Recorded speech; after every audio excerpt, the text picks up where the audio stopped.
We are reaching a turning point in the USA that is as significant as it is for the entire world. But we also see in part that intervention is necessary and so on, that much is absolutely clear. However, it's important to understand what this is ultimately about. The USA also has several options here, and if these options are implemented correctly, they can really benefit us. Before we delve completely into the details, I'd appreciate it if you could leave a like and a comment on this video today. It was a lot of work, as you know, but I'd be really happy if you could show your support here.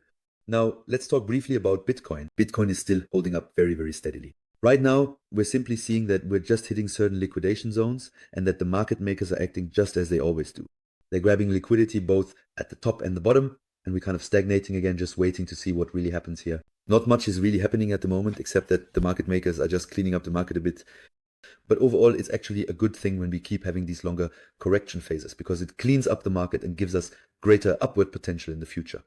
If we rise too quickly and too strongly here, there's so much selling interest that we end up crashing down hard afterwards. Right now, what's happening is that we're rising sharply, then having a longer correction, and then rising even more strongly. That's why, from a long-term perspective, everything is definitely looking good so far. You can also slowly see again that people who own 10 to 100 Bitcoin, so those who have a bit more, are actively accumulating again, really accumulating a lot. Because in the past few weeks, we've also seen some cases where especially the bigger whales were doing a bit of selling. You can see that here as well. But at the moment, it is the case that the Welsh are doing a lot of shopping again. So I'd say let's talk a bit about the US economy, about the bigger picture, about the things that really matter here. In the background here, we see a chart. This isn't the Bitcoin chart, no. This is the US money supply, meaning the supply of US dollars. And just look at how many US dollars are now in circulation. It's an incredible amount, and you can clearly see it keeps increasing more and more. What's absolutely crazy here is that it took nearly 200 years for us to reach $12 trillion in circulation. And after that, it only took 4 years to add another $12 trillion into circulation. How crazy is that? Just look at this. Such a long way, but right now it's rising exponentially. That's crazy. Of course, that was also the reason for this tight monetary policy and so on. You already know that. In the end, it's actually a bit positive that we're seeing further monetary expansion here in the US as well. That will also be good for the markets. But in the long term, you definitely have to differentiate here, because the US has to refinance $9 trillion of all this debt this year. We have to refinance $9 trillion and at an interest rate of 5%, which is way too much. Over the years, it's extremely high to take on new debt at this interest rate now. That's why the US wants to bring down government bond yields, lower them a bit so they can get cheaper loans. But right now, that's not working. Currently, government bond yields have risen again to 5%, which is really a lot. The problem the US has now, 25% of its annual revenue is spent just on interest because of these high loans. And right now, we have a big problem here, because Japan is the best example we can have in this regard. In Japan, it's now the case that they have a very high national debt and rising yields. Japan has a national debt of over 240% of its gross domestic product, one of the highest debt ratios in the world. The problem now is that Japan has also seen rising government bond yields.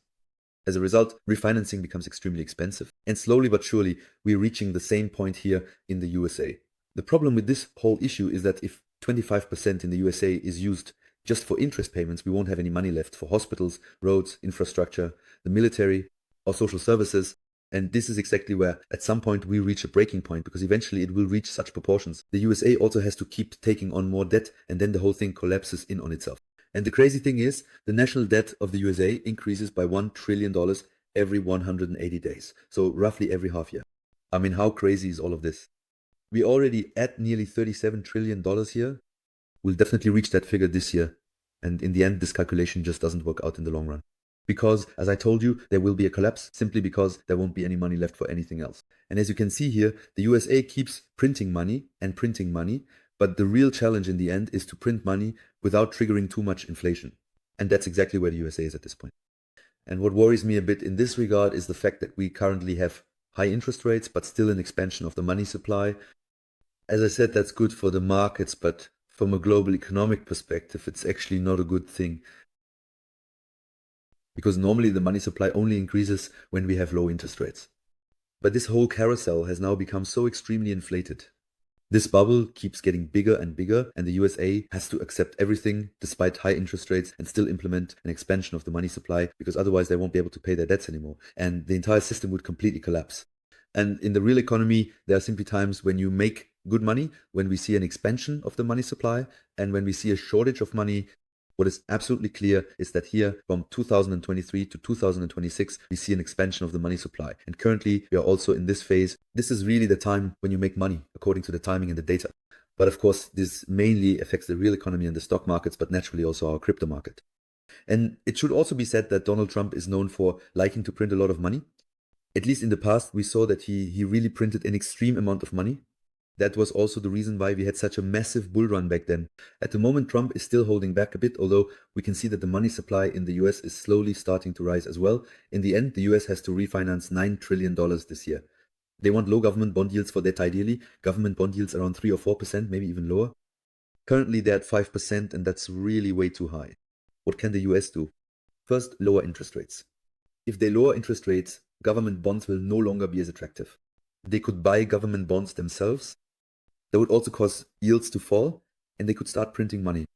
And I think we'll see all three of these things happening to about the same extent. They'll probably buy government bonds themselves. That's only possible if they print money. They'll probably print money in combination with lowering interest rates. As I said, we're already seeing the money supply increase, even though interest rates haven't come down yet. But usually it goes like this. First lower interest rates, then print money. Right now, it's a bit the other way around. First print money to keep the economy alive, then lower interest rates. And in the end, all three things are good for our market. From an economic perspective, this is not cool at all. And I'm well aware that at some point in the coming decades, we'll see a huge collapse in the US. But for now, we have to say that the US has to intervene, and everything they can do for that will benefit our market. Because as I've shown you before, when do we see an altcoin season? During monetary expansion, with global liquidity, and when the Fed balance sheet is also rising. Currently, global liquidity is really increasing, but the Fed balance sheet isn't yet because they're still pursuing a restrictive monetary policy. But even here, we know very clearly that this will definitely end this year. Trump, for example, is someone who's in favor of having no debt ceiling at all. This also already indicates that they want to print more capital to create more money. It means in the medium term, this is positive for our market, which is also good. The risk of recession has dropped significantly, which ultimately means that we currently have a stable economy again. That's why it's simply the case. Everything the Fed does this year will benefit our market. I have shown you the three things, and these three things will boost our crypto market, especially the altcoins. The good thing is, by now we've reached a point where the Fed simply has to intervene and has to make changes here, otherwise everything will completely collapse. And they will intervene because they definitely won't let their economy be run into the ground. With that in mind, leave a like on the video, drop a comment, and see you next time, friends.